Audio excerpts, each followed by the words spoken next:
You were listening to Wait a Minute with Beth and Jessica. Episode 60.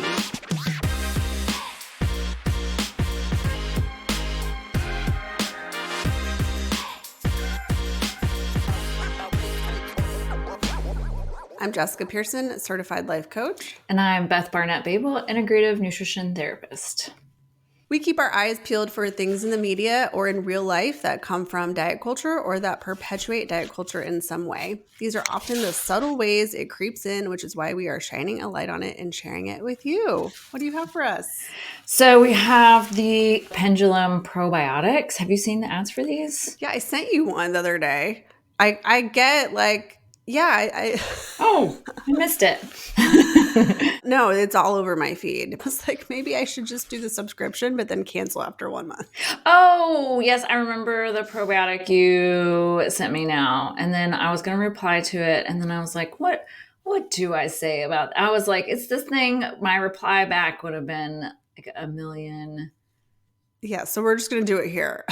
So I have been getting these probiotic ads for quite some time, but I also read this, like I get this daily news summary to my inbox called 1440. It's really great.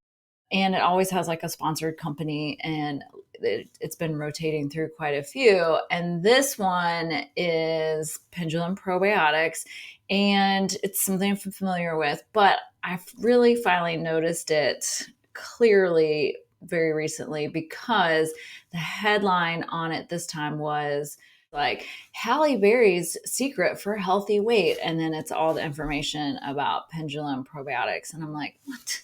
Seriously? Because the ads used to be that I would get for these probiotics was all about blood sugar health and all that sort of stuff. And now it's switched to weight loss. Yeah. The I also get annoyed when we pick someone like Halle Berry, who's always been, I mean, I don't know what she does to maintain her weight or size, but we've never seen her in a larger body. So I don't think she has any secrets.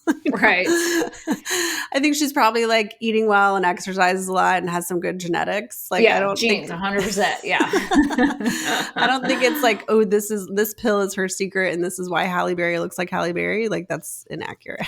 Yeah, I mean, so I do know that they do use her name, and she is not just a spokesperson, and she is the chief communications officer because she is an investor, because she does believe in the product. And that's all fine and good. Like, I don't have a problem with that at all. It's just how they've decided to promote it with improving metabolism. So it's got all of the buzzwords: improving metabolism, support a healthy weight, GLP-1. Like, it's got all the things in there that, because it's supposed to like help support you naturally making GLP-1. So, it's not move over, berberine. This is New Nature's Ozempic. Yes. So it's just this like, it is frustrating because the ads are now switching to, well, we couldn't sell it for blood sugar support, so let's put on our old thinking hats and use it for weight loss. And I'm so freaking tired of that. Yeah. I mean, it doesn't give me a lot of hope either as a person in this industry, right? Because it's like nobody wants to buy a healthy gut or, like balanced blood sugar. It's like it always comes back to weight. And, we've even struggled with that where it's like, do we just give the people what they think they want? So to see a bigger company go in that direction is disappointing. Yeah. I mean, I'm sure she probably does feel better on this. Like, it is a really good, important, natural strain in gut health. So it's not to say that this isn't a good product, but like, let's just stop pretending that a probiotic is going to be, the end all be all to our next cure for weight loss. Yeah. And it's also $100 a bottle. It's actually $89. Oh, discount. It used to be when it first came out, it was $100. So I've never tried it because, I'll just try anything because I want to see how it works or see what happens before I recommend it to people. So I was like, oh yeah, no, I'm not going to spend $100 on a 30 capsules. It was $100.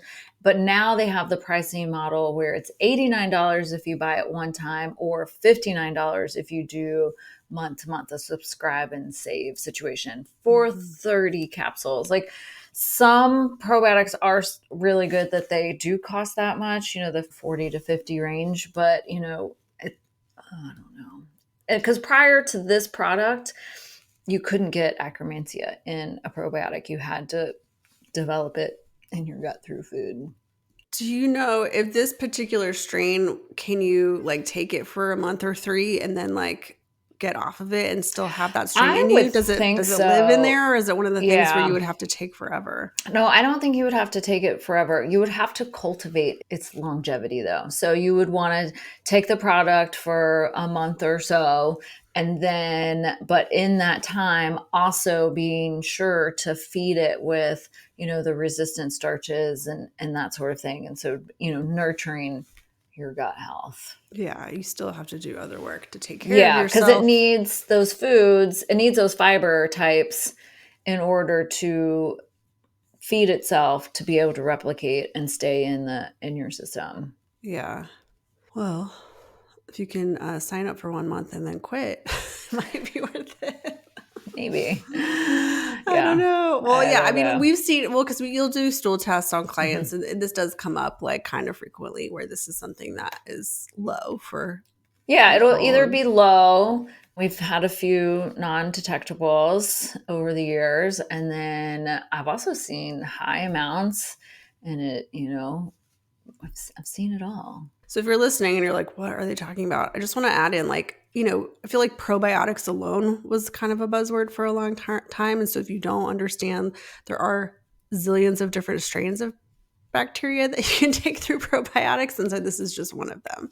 So that's also why stool tests are fun, because you can actually see which bacteria you actually need support with versus just taking random probiotics. But Yeah, because most of the probiotics are Bifidum and Lactobacillus strains.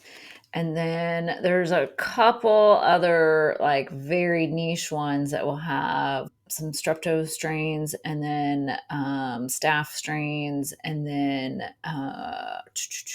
what's the other one that I saw? I've seen some other starts.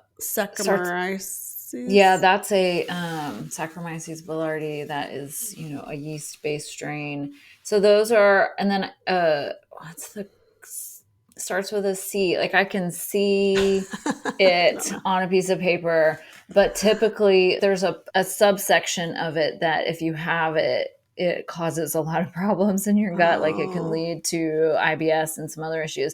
But there's another section of it that is actually good for you, and you want to cultivate that. cultivate Yeah. that. So there are views, but you have to really go dig in for them. We're not anti the supplement. We just don't like the marketing. Yeah, just please stop marketing to us in this way. Kind of like made me feel like, no, never mind. Never mind. You're like, I will get off my soapbox.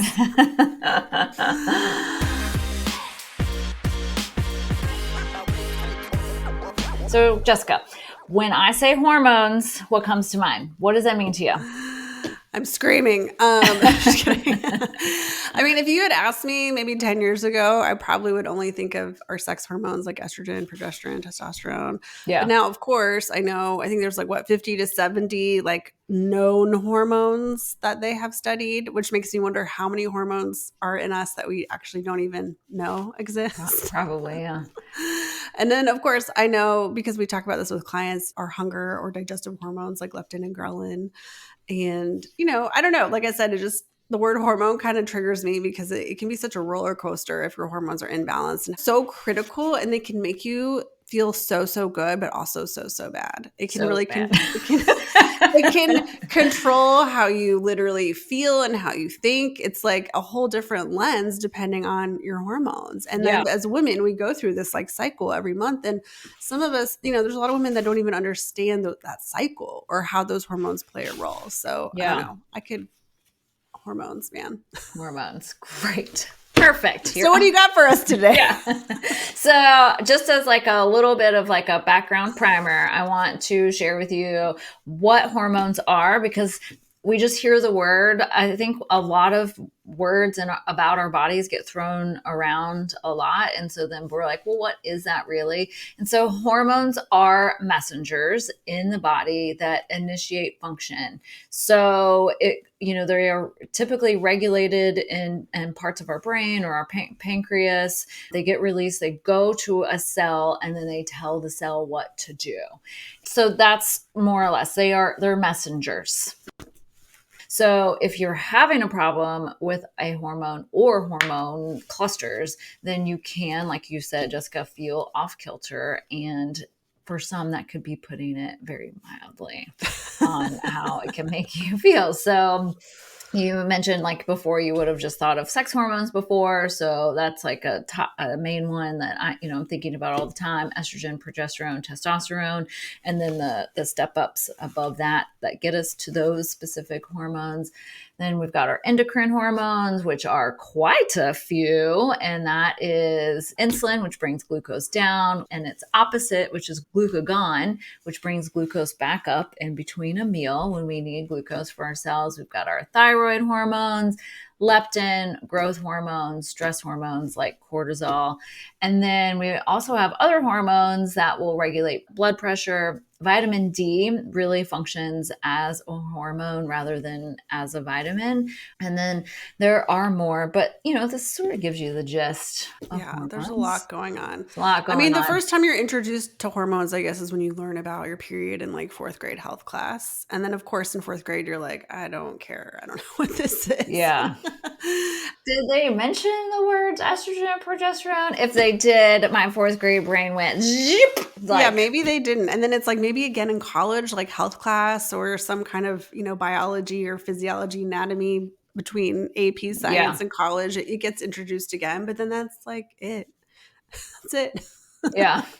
Or if you have a problem and then they discover it's a hormone problem, then you learn about that hormone issue. Yeah, and odds are they probably just put you on birth control at like 17. Or if it's a thyroid thing, or if it's a adrenal thing, or if you got like cysts or tumors on our parathyroid or hypothalamus, and that can really make things kind of kookadoo. So there's all sorts of things that can happen. So with these hormones, that, like everything in our body, they require proteins, fats, vitamins, and minerals to function properly. So we only can eat so much food. So we only have so much of these things that come in our food. And so all of those nutrients have to be shared amongst all the metabolic processes that are happening. So beyond hormones, we have neurotransmitters, we've got just general cell function. So we are really having to share a lot of nutrients. And so our nutritional health is very important to keeping all of these things going. So I really want to just kind of talk about when we're chronically lacking nutrients, that these things can't function very well. So that's why people are like, oh, my metabolism is wrecked. And it's like, well, maybe, but it might just be because it doesn't have everything it needs. Yeah, that seems to be the common thing about dieting, right? Is there's so much focus on what do we stop eating? How can we reduce calories so low? But even if like hypothetically you did need a calorie deficit, what would that look like, right? Because I think Weight Watchers taught us like just eat like Diet Cokes and zero calorie Cool Whip, celery, yeah. I know, they're just like, here's all the like 0 calorie foods, right? Without a lot of emphasis on what's the nutrient dense foods and what are the things that are really going to support my body. And so they got kind of, some of these nutrient dense foods got put into like the quote unquote bad category, or I don't know. I think with Noom, they do like red light, green light now. And some of these nutrient dense foods are like red lights. And it's like, well, I don't know if that really is a red light food. Like, right. It's like, how can we really categorize these? We have to look at them from a bigger picture. Yeah. Cause I always like, it's that concept of, oversimplifying our bodies to this viewpoint is my body is either too big or it's okay. And most of the time when it's okay, people still think that it's too big. And so that's like their thoughts like, oh, I need to lose weight, which is their code for I have too much fat on my body and that's bad. And so eating less food to make it smaller, it's just so much more nuanced than that. Like we really just need to do that. And if you cut out like whole food groups, if we think about keto, That can really mess up some people's hormones. Yes, it may for some people rebalance their ability to handle blood sugar, get that blood sugar down because they were able to work through all of the excess carbohydrates that were in the body and then be able to go from there. But when staying on it for a long time, it actually can really mess up people's thyroid hormones, both male and females, and probably some other hormones as well. So when we cut out whole food groups for the sake of dieting, then it really can impact the nutrients that come from those that then support the hormones that we need. Like a thyroid hormone goes to the cells and tells the cells to turn on and do its job. So it can either function very slowly, and so everything kind of gets turned down, or it can be in hyperdrive, and then we're just kind of, and it's going really over wild. So it's important. I think, gosh, how long has low carb been a thing? A long time now. Mm-hmm. And it's not that, like, you can be lower carb and still eat carbs, I think. And that's where it gets Absolutely, I think that's where it gets confusing, because people just think, oh, I got to be low carb, so therefore I eat no carbs. And we're cutting out all grains and all, starchy veggies. And it's like, oh, no. Like, it doesn't have to look as extreme as that to get some of the benefits out of it. And then we've talked a little bit about fasting before, but I just want to hear, like, do you think that, because sure, fasting can work really great for some people, and also depends on the length of the fast. But I think sometimes people will utilize, like, the habit of skipping breakfast just because they're too busy or don't have the time in the morning to feed themselves, and then they don't eat until whatever, and then their lunch gets pushed back, and now they're not eating until 2. Their blood sugar is so low, and then we're not making wise choices for lunch. Right. And then the whole thing keeps going. So, like, I feel like, do you think the nutrient deficiency maybe, can also come from fasting? Is it because we're not able to get in what we need to when we're skipping meals, or does that have to do more with blood sugar? Do you have an opinion on that? So let's see your question is, are people getting nutrient deficiencies because they can't get it in from that they finally eat like, at is 2 there a window? o'clock Is the window whatever. too short? It can be for some people, because if you are in a controlled fast and you go till 2, a lot of folks are able to then, prioritize their nutrients that they need in order to get everything that they in for the day. But a lot of people do not, because they are just being like, oh, well, I'm just going to try this, or they don't do it on purpose. It just becomes a part of their life. Like you mentioned, like, oh, everything keeps getting pushed back, and then they start eating everything. So when your brain gets to that phase that we've talked a lot with clients, is that like crazy hungry feeling, and now you're in your old primal brain. There's no thoughts happening up here. Your body just says homeostasis now, and so you just start eating everything or anything, and it's often not the nutrients that we need to get into our body. Never when I'm hangry am I, like, craving a crisp lettuce with, like, all the veggies and that kind of thing. I'm like, no. If I'm like down on the, like getting a headache and things like that, I never think, it would be really nice with some strawberries and, never. That's never the thought. No. Maybe I should have some tomatoes. No. This is a side tangent before we get into nutritional deficiencies. Yeah. But I just was thinking, I just saw this, like, it was a reel on Instagram. It was a clip from a podcast. Do you know who Brooke Burke is? She's like a celebrity. Yeah, she's like a fitness. She's like a TV personality. Yeah. And she's, I don't know, I think she's maybe like 50 now. Like, she's, she's in her prime. But this clip was akin to the Gwyneth Paltrow thing of, like, fasting all day, where she was like, well, in the morning I have my coffee with cream, and then I go do my workout or teach my workout class, and then I come back and then I make a smoothie. And then she's like, I'm not calorie counting. It's a really rich smoothie. I put peanut butter and fruit in there. And then, revolutionary. Yeah. And then she's like, and then later I have dinner, but I was That's like, it? Yeah. And I was like, oh, okay. So, like, I don't know. It's one of those things where you just get frustrated, because you're like, okay, people see her, they see her body, and then she's like, well, this is how I get that, which is basically I don't eat all day. And then you're like, well, that kind of is the fact about that sometimes, which is like, yeah, sometimes when people have these bodies, they aren't starving. But I'm like, does that mean she's actually healthy? Like, we don't know. I haven't seen her labs. I don't know what her hormones are doing or, any of it. And I was just like, Yeah. ah. Ah, yeah, that reminds me of something I saw on Instagram Reels, which was a guy that was like, it said something to the effect of, why do all the hot girls have bruises all the time and eat so much chocolate or something like that? And everybody's like, because she's anemic and starving, like it's Yeah. because, it's just, I can't remember. It was definitely bruised. And I feel like it said something about chocolate, but essentially it's like, well, yeah, because she is starving. And so she's low iron. You have low iron, you bruise very easily. And then, yeah. And then she's craving chocolate because she needs dopamine because she's starving. And yeah.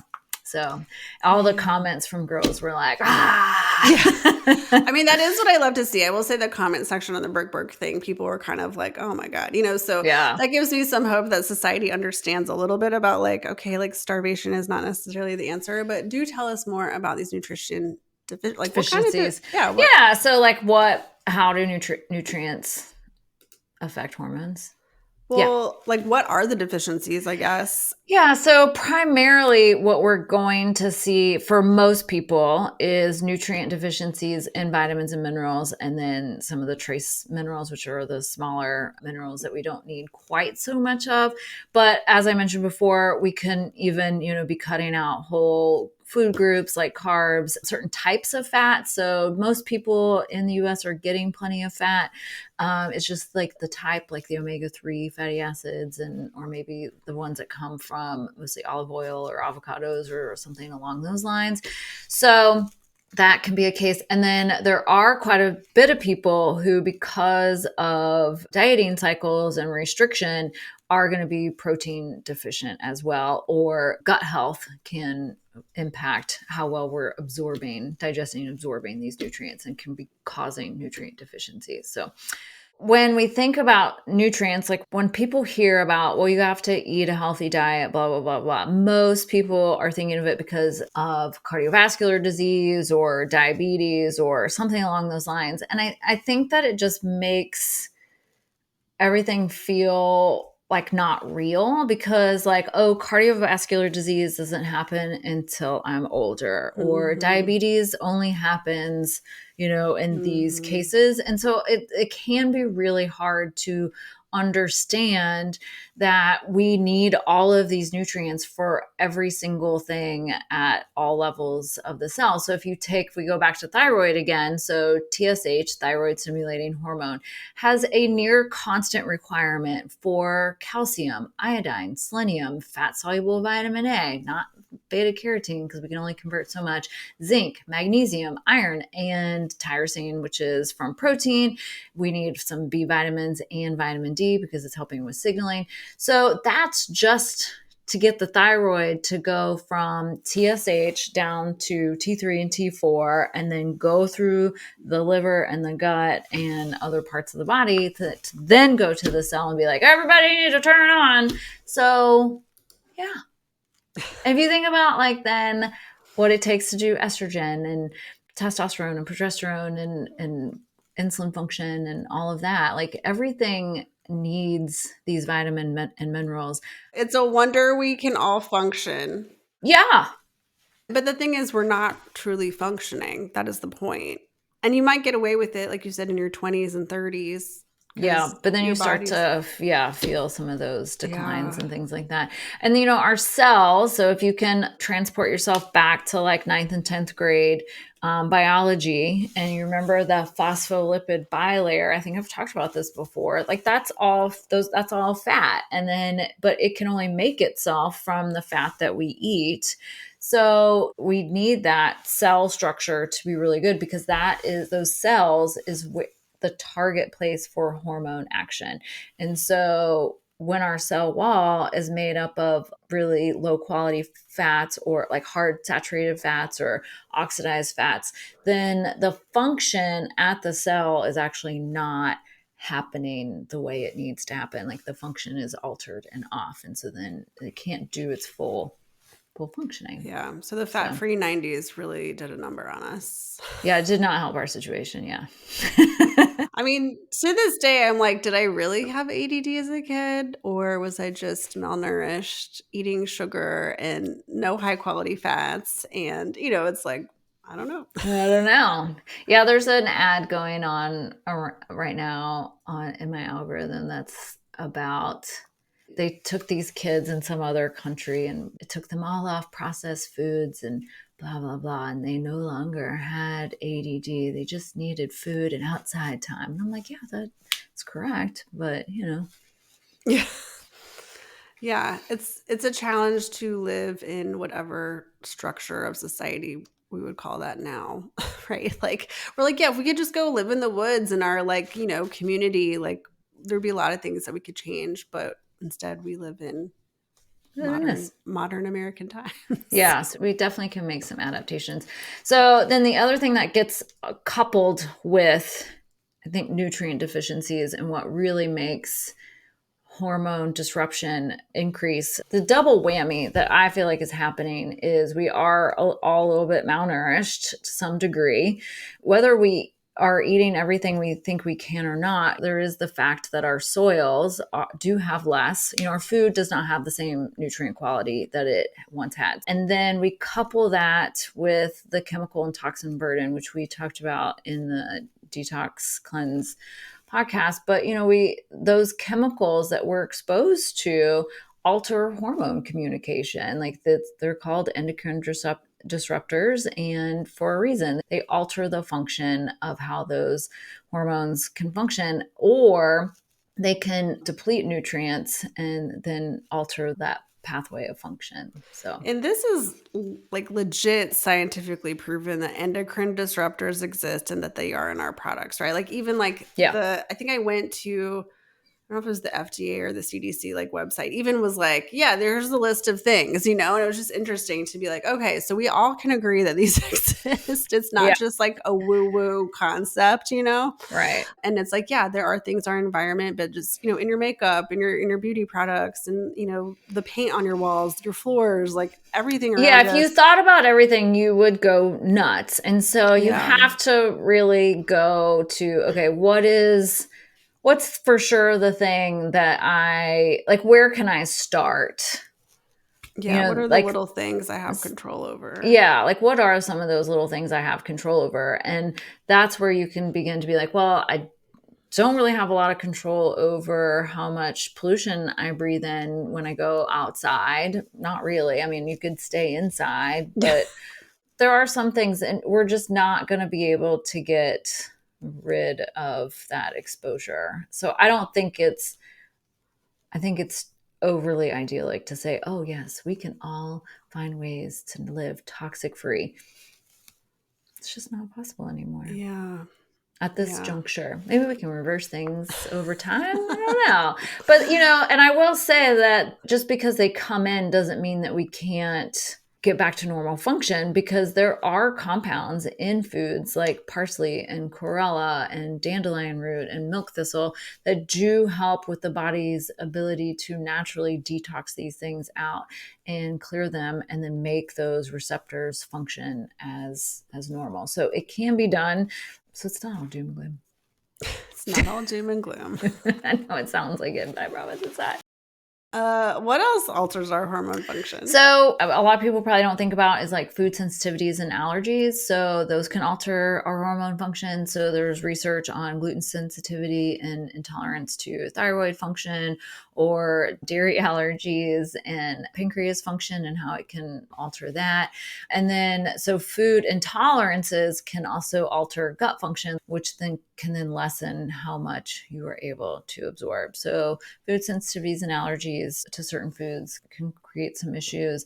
Medications can impact hormones very specifically. So medications for anxiety or medications that help with inflammatory process can increase blood sugar and weight because it can alter hunger and food intake and all those sorts of things, like how much we crave things, but also how it directly impacts insulin and blood sugar balance. And then some medications that we take actually, as they're metabolized, can deplete our nutrients. So then those nutrients that we take in are not available for the rest of it. So what's a girl to do? It's like, yeah, we need to eat nourishing foods and probably take a multivitamin just to check in there. Does like movement, how does exercise affect hormones? So for the most part, if you're doing a little bit of something, then it actually has positive impacts on hormone function. So it is a signaler to cell health and to keeping metabolic functions happening and going. You can get into overtraining though, and overtraining will cause your immune system to go down and deplete your mitochondria, which alters energy function. So there can be a little bit of both. So movement's good. Too much, not good. Too little, not as ideal either. It's the Goldilocks. So how might somebody, like, how would they know if their hormones are imbalanced? I know you don't do hormone labs per se because it is nuanced and very tricky and not really within the scope of your passion. Yeah, so if we aren't able to get the doctor to run them, I will put them in the panel and then see, because like if thyroid is off a little bit but it's not within range for them to seek medication from their doctor, then we work on nutrients that support the thyroid specifically. And we just kind of bump everything up. So, but your original question was, like, how do you know? Right? Yeah. Is that what like, you're asking? Yeah. Like if I'm just walking around, how do I know? Like, should I be looking at my my cycle, my periods, but then what if I'm on birth control? It's like, how do people know if they're all... Yeah, so that is a tricky question because not very many people are connected to their bodies very much. And so then, so finding that space within, and also like if we are overly tired and we're getting sleep, we've got some movement to our day, we're eating mostly, we're humming along okay, right, in terms of like these inputs, and we're still feeling really tired or still feeling like something is not quite right, it's probably, something related to a hormone function. Yeah. So these are all reasons why we care about what we eat. And again, we're not here saying that you have to be Mrs. Perfection clean eating all the time. But I think a lot of times people are coming to us confused about making food choices. And especially in the anti-diet world, it's like, oh, well, I shouldn't care because I'm not dieting and I'm trying to, resolve all of these issues of choosing foods for the size of my body. Where some of these actions might be similar, where it's like, yeah, we still care about what we eat, but we're not doing it for the size of our body. I'm doing it because I don't like having raging PMS, or like I want to, have good energy cycles throughout the day. And there's a lot of other reasons why I would eat certain things and maybe not others as often, right? Yes. There's no good or bad food. It's just what's the dose. But some of these doses are smaller, and that's just because of the way my body feels. Correct. Yes. So all of that. And I just really wanted to make sure, I know hormones can not be a very fun and sexy conversation to have, but I just really want people to understand so much about why I just keep pushing food quality as best as we can, as much as we can afford, because of all these things that just kind of build up over time. And I really want people to have health years versus just years to live. So it's like, what's the quality of our life? I sure hope we gave you something new to think about today and helped you take one more step on your path to freeing yourself from diet culture. Please be sure to subscribe to this podcast and follow us on Instagram at path_nutrition. If you are looking for a gentler approach to healing your relationship with your body and food, then we do have our online course called Foundations, where you lay the foundation for a deeper understanding of nutrition and mindset practices. Go to pathnutrition.com/foundations to sign up and learn more. We'll see you next time. Bye, everyone. Bye.